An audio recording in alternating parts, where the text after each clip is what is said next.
Hey everyone, welcome back to another Gravit Designer tutorial. In this video, I'm going to show you some of the fill and border options when using some of the shapes.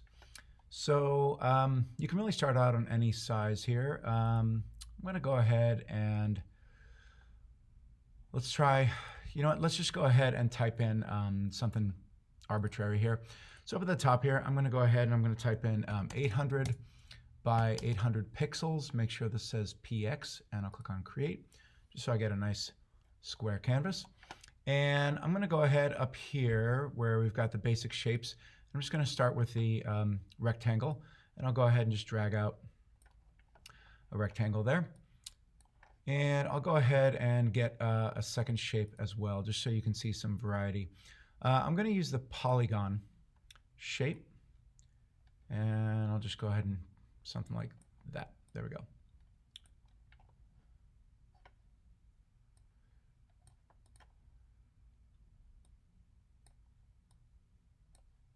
Okay, so I'm going to start off with the square here.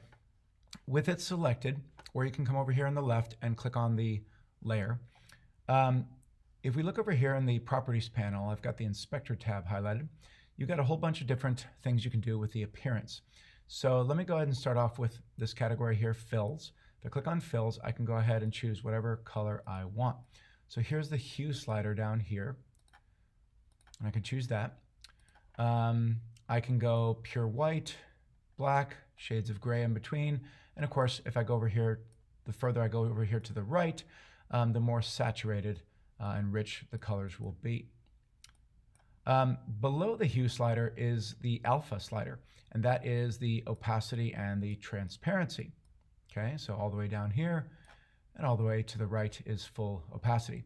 If you don't like dragging it, you have this little box down here that says A, which stands for alpha, and it says 100%. You can go ahead and click inside there and type in 50 if you want it to be exactly 50%. So there we go there. But let's say you don't want a solid color.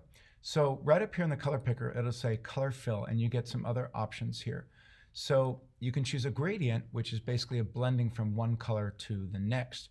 And the default is 2 colors. And you can see here it's combining purple to black. So first of all, I get this little tool here where I can click and I can drag and I can change the direction of the linear gradient. So that's very cool. If I drag this second dot down, you'll see that it's increasing the amount of the second color, which is black. I can also go outside of the shape and I can move this around and go outside. Doesn't look like I can go outside for the second one. That's strange. Oh, it just added in a third one. Let me undo that.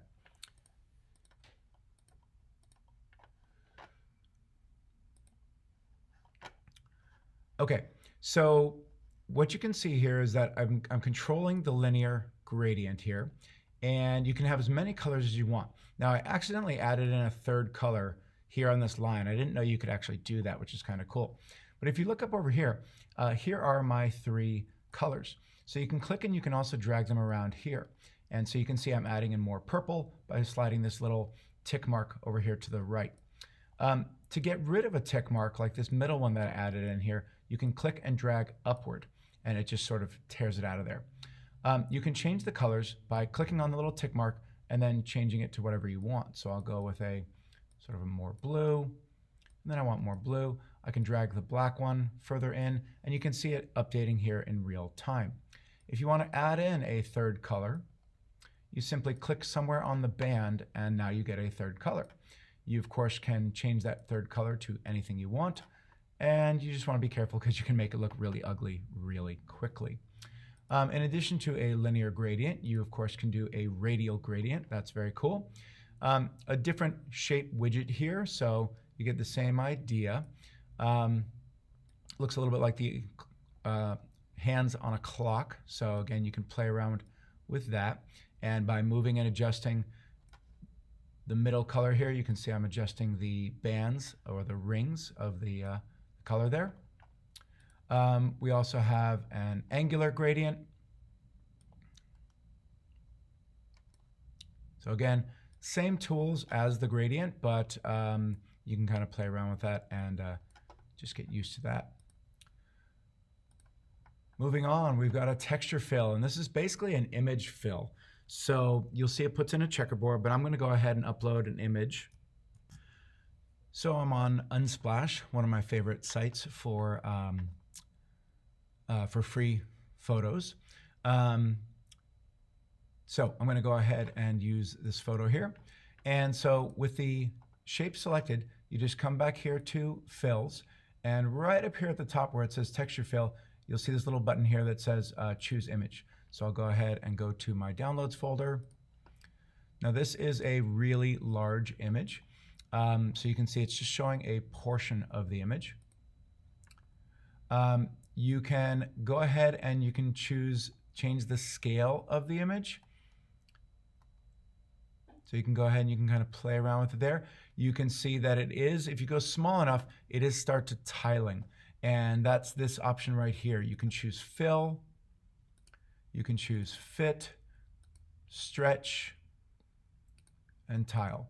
And again, you can play around with the scale so you can get it kind of just right. Something like that there. Let's see, there are some advanced options where you can kind of shift things around. So this is kind of cool. If you decide I'm still not seeing it the right way, let me go ahead and zoom in a little bit more.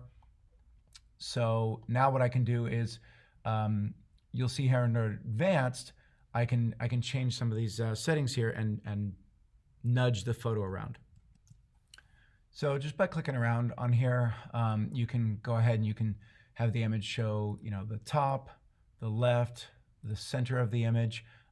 So just play around with it a little bit and you'll see that it will switch around. Okay, in addition to texture fill or image fill, you can also choose noise, which is just going to give you kind of a grainy fill, which looks like noise from a camera or from film. You can choose a couple different options here, different types. I don't use this terribly often. And then you've got a background fill option, which really just takes the background of your canvas, which in this case is white. I'm not going to want that at all. Okay, I'm going to go ahead and go back to a standard color fill. So here is my polygon, and again, I'm going to give this just a solid color fill.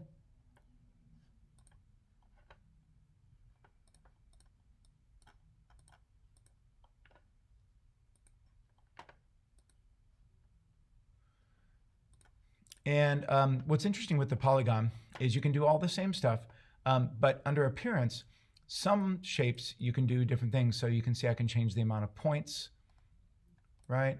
I can go ahead and I can change the corners. So I'm softening and rounding the corners, which is a lot of fun. Again, I can change the opacity. You can do this on all shapes. And then of course I can do all the fill options. You can also come down here to borders, just like fills, go down here to borders, and you have to add a border first. So you got to click over here on the right-hand side, click on the little plus symbol, and you get a black border by default. The black border is 1 pixel, so you can't really see it. I'm going to change it to 8 pixels, and now you can go ahead and see it. I'm going to change the color just to something a little different so you can really notice it, hopefully. There you go. And again, you can do all kinds of different things here with the borders. You can change it to a linear gradient, and you can get some really interesting effects doing gradients on those borders as well. But the exact same things as the fill options. So I hope this helps you out. Experiment with a lot of the fills for both borders and the center of the objects, and you'll come up with some really cool stuff. All right, thanks.